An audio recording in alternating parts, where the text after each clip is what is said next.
let's talk about the rhinovirus. And whenever you hear this name rhinovirus, always make sure that you associate it with the most common kind of virus that help us to suffer with common cold.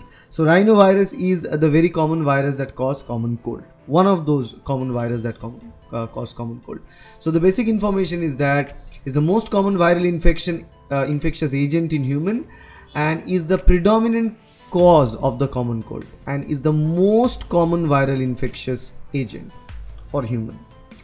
The rhinovirus infection proliferates temperature from 33 to 35 degrees Celsius, and it's found to be present in the nose. Generally the nasal cavity and the trachea and rest of the part of the respiratory system is sterile, but the nose, the passage of the nose, is where this virus actually present, and it infects us throughout the respiratory system.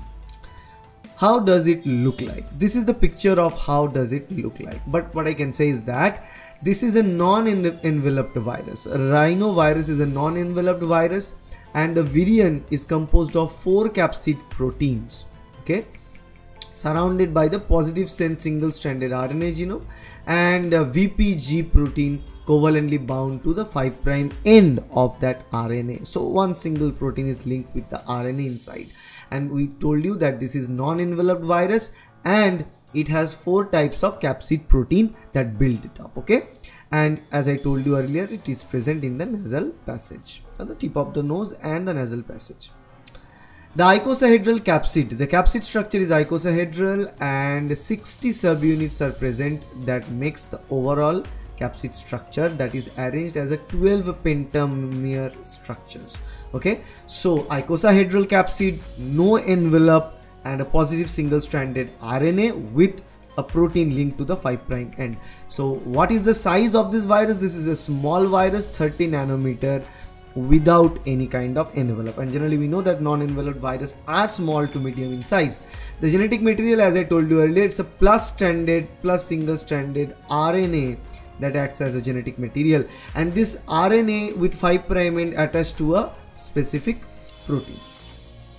What disease it causes? As I mentioned earlier, this is the most common viral infectious agent, and it causes common cold.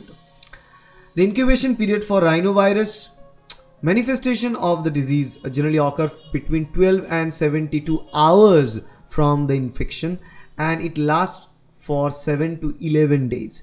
Generally with the common cold, symptoms go away by 3 days, sometimes till 6-7 days. What are the mode of transmission? As we know, it causes common cold and it is present in the nasal passage, so obviously it will spread via sneezing and coughing. So those are the modes. So let's see. There are 2 types of mode of transmission. The first mode are via aerosols or respiratory droplets from fomites as well as the contaminated surfaces. So think about the a sneezing that spreads all these component and viral particles up to 6-7 feet, right? That is one way. And the second way is including the direct person to person contact, and also the contact of person to person via any contaminated surface. So a surface which is contaminated with this virus, if a person touches that surface and with that same hand and finger touches the nose or mouth, then this virus will take entry and can start causing infection, and the person will feel sick. What are the scientific classification for rhinovirus? The family Picornaviridae, genus Enterovirus, order Picornavirales, kingdom Orthornaviri, and class Pisoniviricets, and phylum Pisuviricota. Pisuviricota is the phylum. So this scientific classification, I put it for your information only. I don't have any intention to remember that. I don't indulge you to make you remember this. This is just for the sake of, if you want to get this information, you can get it. The important thing is the life cycle, how and exactly what process this rhinovirus infects us. So there are multiple stages, and here we can see 7 distinct stages of the rhinoviral infection, starting with the binding. The rhinovirus binds with the surface receptors, and after that binding it is endocytosed inside. Okay, after the endocytosis, there is an uncoating and the release of the genome. So from the capsid, you can see the icosahedral capsid and the genome, that is single-stranded plus strand RNA, which is RNA is removed and the RNA is transported to the cytoplasm, and here it is translated into specific viral proteins, and the viral proteins after translation are embedded. The structural proteins of the virus once prepared are embedded to the endoplasmic reticulum membrane layer. Okay. And on the other hand, the single-stranded RNA is also used as a template to replicate and make more and more copies of the viral genome.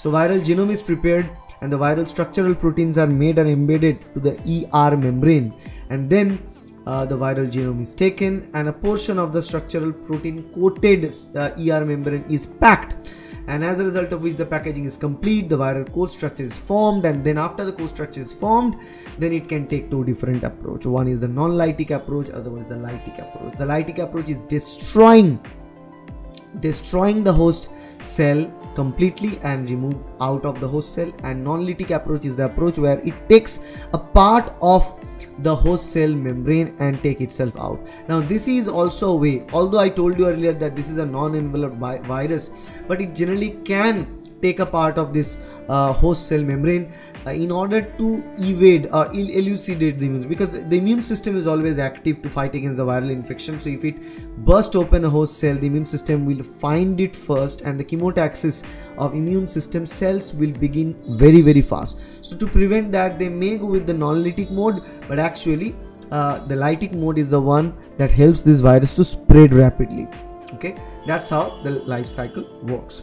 Now this is the life cycle of the rhinovirus. Now let's look at the life cycle of a common cold. That starts with the day 1, that is decreased in energy and scratchy throat begins with nasal congestion. Then slowly in day 2 and 3 we have sore throat, start to feel a throat pain, more congested nose and nasal passage, and cough begins. Then day 4 to 5 is when the nasal discharge and thickening start to happen, and you start to feel better at the end of day 4 and 5, and may sound in some cases may sound worse, but you start to feel better. And at the end of 6-7 days you feel less sick with some virus cough, and stuffiness may linger there, but this process slowly dissolves until till the 7th day. So this is the life cycle of a common cold, and we know this life cycle is actually related to the life cycle of this type of viruses which causes common cold, that is rhinovirus, that is adenovirus, that is these are the two predominant viruses, rhinovirus, adenovirus, and coronavirus. These are the type of the virus that generally causes this kind of cold and infections. Okay, so that's all about the rhinovirus. If you like this video, please hit the like button, share this video with your friends, and subscribe to our channel to get more videos like that in future. Thank you.